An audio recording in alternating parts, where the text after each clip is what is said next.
வணக்கம். இந்த வாரம் ரிலீஸ் ஆகிற இன்னொரு தமிழ் திரைப்படம் டபுள் டக்கர். இந்த படத்துடைய ட்ரெய்லர் பார்த்துருப்பீங்கன்னு நினைக்கிறேன். இன்ட்ரெஸ்டிங்காக இருந்துச்சு. அனிமேஷன் கேரக்டர்ஸை வச்சு ஏதோ ட்ரை பண்ணியிருந்தாங்க. புதுசாக இருந்துச்சு ஐடியா.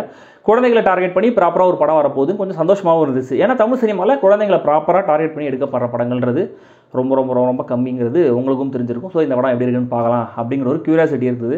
தென் வித்யாசாகர் வேறு மியூசிக் என்னுடைய one of the favourite music directors. So அவருடைய இசையில் ஒரு பாட்டை முன்னாடி ரிலீஸ் பண்ணியிருந்தாங்க.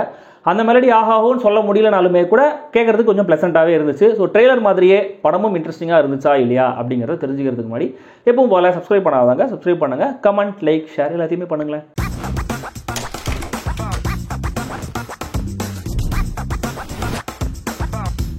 டபுள் டக்கர். சின்ன வயசுலேயே ஒரு ஆக்சிடென்ட்டில் தன்னோட அப்பா அம்மாவை இழக்கிறாரு ஹீரோ தீரஜ். அது இல்லாமல் ஒரு தீக்காயம் பட்டு அந்த ஆக்சிடென்ட்டில் அவருக்கு பர்மனெண்ட்டாக ஒரு தழும்பும் வந்துடுது. லைஃப் ஃபுல்லாக தனிமை, அந்த தீக்காயம் பட்ட தழும்பு தந்த இன்ஃபீரியாரிட்டி காம்ப்ளெக்ஸ்னு வாழ்ந்துட்டு வராரு. அவர் லவ் பண்ண ஸ்மிருதி வெங்கட் அவரை திரும்ப லவ் பண்ணலங்கிற காரணத்தினால தூக்குமாடி தற்கொலையும் பண்ணிக்கிறாரு. அவரோட உயிரும் போயிடுது. உயிர் போனதுக்கப்புறம் அவர் முன்னாடி லெஃப்ட் ரைட்டு 2 ஏஞ்சல்ஸ் வருது. அவருடைய பாவ புண்ணிய கணக்கை சித்திரகுப்தன் மாதிரி கணக்கு பண்ணுற 2 ஏஞ்சல்ஸ். ஆனால் அவன் வந்ததுக்கப்புறம் தான் அந்த 2 ஏஞ்சல்ஸும் ரியலைஸ் பண்ணுது, ஐயோ நம்ம தவறுதலாக இவரோட உயிர் எடுத்துட்டோம், இவருக்கு 85 வயசு வரைக்கும் ஆயுஸ் இருக்குது அப்படின்னு. திரும்ப அவருடைய ஆத்மாவை அவரோட உடம்புல சேர்த்துடலாம் அப்படின்னு தேடும்போது அவருடைய உடம்பும் காணாமல் போயிடுது. ஸோ இதுக்கப்புறம் என்ன ஆச்சு? ஹீரோவுக்கு அவருடைய உடம்பு திரும்ப கிடச்சிதா இல்லையா? அதை யார் தூக்கிட்டு போயிருப்பாங்க? இதுக்குள்ளே நடக்கிற அந்த காமெடி கலாட்டாக்கள் என்னென்ன அப்படிங்கிறத இந்த double Tucker.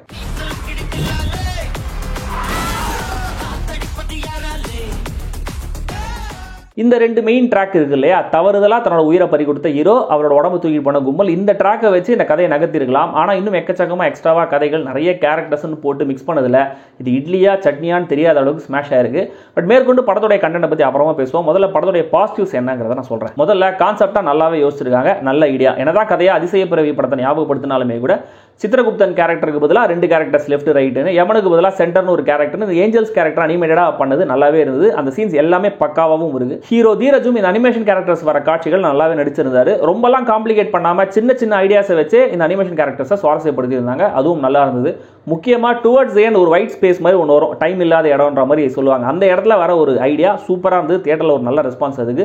So VFX and animation பண்ண சிம்பியாசிஸ் டெக்னாலஜிஸ்க்கு முதல்ல பாராட்டுகள். தென் இந்த 2 ஏஞ்சல்ஸுக்கு குரல் கொடுத்திருக்கிற முனிஷ்காந்த், காளி வெங்கட் 2 பேருடைய வாய்ஸ் ஆக்டிங்கும் இந்த படத்துக்கு மிகப்பெரிய ஹைலைட். இவங்க 2 பேருடைய காமிக்கல் சைடோட வேற ஒரு வெரைட்டியே பார்த்த மாதிரி தான் இருந்துச்சு. அந்த மிமிக்ரி குரல் யாரோடதுன்னு தெரியல, அதுவும் நல்லாவே பண்ணியிருந்தாங்க. முட்டாள் ரவுடியா வர ஷாரா, அவருக்கும் சுனில் ரெட்டிக்குமான காட்சிகள் இதெல்லாம் நிறைய இடங்கள்ல நம்மள சிரிக்க வைக்குது. தென் மன்சூர் அலிகானோட அடியாள ஒருத்தர் அப்பப்போ ஃபோன் பேசிட்டு கமெண்ட் அடிச்சிட்டு இருப்பார். நடக்கிற விஷயங்களை பார்த்து ஒரு 4-5 கமெண்ட் தான் படம் முழுக்க பாஸ் பண்ணுவாரு. அந்த ஒவ்வொரு கமெண்ட்டுமே எல்லோ லெவல் காமெடிகள். தீரஜ் கான்ஃபிடென்ட்டா நடிச்சிருந்தாலும் இன்னும் ஒரு சின்ன அமெச்சூர்த்தனம் அவருடைய நடிப்புல இருக்கு. அது அரவிந்துங்கிற அந்த அப்பாவி கேரக்டரோட போர்ட்ரேலுக்கு அவருக்கு ஹெல்ப் பண்ணுது.